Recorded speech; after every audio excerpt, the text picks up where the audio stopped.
Hayırlı işlerimizi başladık, ihsanımızı, baycanağımıza yükürüp veremiz layıkası. İşi de yine zaboruti ile bereden oldular. 3 sotik mestalada olduk. Ey siz tanı sağlar, bemorlardan hal sorang. Ey siz tanı sağlar, bemorlardan hal sorang. Sağ yürüp keyfi çağlar, bemorlardan hal sorang. Baycana bu mesta yaktı mı size? Rahmet. Abunasılar bugün xalaqsan yengiliki zoru, like'ları basıp, yürekçeleri basıp hem YouTube hem Instagram alt tuttu bugün. Baycanağımıza uykurup veremiz deb hareket ettik. Xuda xalasa indi bugün yurtumuzu satıp aldık mı? Allah'a bir hesap şükür. Ben resmi hareket ettim. Duruşmanı sentrine yakın bolsun deb sabır kanaat ettik resmi doğru mu? Yurtunu karadık, horakları karadık, biyanı karadık. Sentre bir 300 metre dursa gerek bir. Mat şekilde sırası çıkardı, sırası girerdi. Xuda xalasa bugün hayırlı işlerimizi başladık, ihsanımızı, baycanağımıza yükürüp veremiz layıkası. Bunu birinci kısımda koyarlı. Xuda xalasa işi de yine zaboruti ile bereden oldular. 3 sotik mestalada olduk. 3 sotik. Xuda xalasa bir 10'a 10 etme, misal üçün 10'a 12 etme, 1 sotikime, 1 2 sotikinde yukarı dağı olsak bizlere bir 4-5 kana düşedi. Ali loyihalarla nelerle çizamiz Xuda xalasa. Loyihanı çizamiz sizler. İnşallah Xuda xalasa bugünden karta rakamları koyuşu başımız nasip etsek. Hani ihsanı köpçülük soradı. Kana kaçan başımız bizleri karab durmaydigan insanlarımız, homiylerimiz, işangan insanlarımızdan köp karta rakamlarını koyamız. Devleti ve mihriban medi.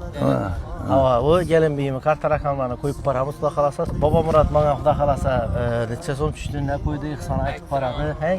Azizler indi taşak koymaysalar diye ümitlemen. Hele tap takır yer bu bizleri. Oylayman ki fundamentini eli kılıp durup pena bloklarla satıp alışa pulumuz var. Allah'a bir hesap şükür. Kalgan yerine beri bassası için ihsan kılamadığı insanlar olsa bemalar hemmeni çağırlıyımız. Hele Ahmet Feyz eşiklerim var. Eşikine gevaktı. Ahmet Feyz'e yüzlenemiz koldan giyenice. Hareket etemiz. Bu insanların bir kolları ihsandaki adamlar. Rahmet. Taxta borasından taxtakan var misal üçün taxtakana yüzlenemiz nasip etse koldan giyenice hareket kılamız. Abunaçılar bize Toprak Kala Tumanı Durujbadamız. Durujbanı sentri işi Zaborun arka tarafı Durujbanı sentri. Baycanağımı bugün çağırdık. Hazı pullarına hesap kitap etiberdi. Gözlerini eldinde özleri yanında. İşidən 3 sotik mestarı aldıq Xuda xalasa. Bir kətdə pasıl kəb oladı da tutdular.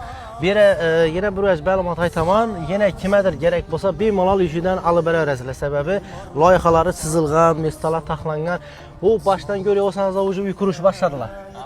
Həng başı, muhterem. Lekin esası gaz ibiden gelir ekan. Esası gaz sizi yanınızda ötedi. Siz bəsəyiz bunlara ötedi. Xuda xalasa salamet olun. Kursan mısınız? Bir dua verin. Rahmet ama buna Allah Teala kapımızda Allah Teala işenden Allah tepede Hamid Aman'ı akamanın işenden Allah tepede yaşıyorum ne bana bir şey yapacağım rahmet seyrediyorum rahmet nemme Allah tüm ben ne yazıyorum yapanları kabul ettim işende bana bakın bu ne yapanlar, kadar kolanlar, bu yapanlar da böyle hem de sapınlarda toğuk, tamada, orta tamam nezbete, hem de ovada böyle bir şeyini alıp benim yani. Yürüp keyfi çağlar, bemorlardan hal sorang. Güldük aşılıp solmang, nagah hasretke tolmang. Ulardek hasta bulma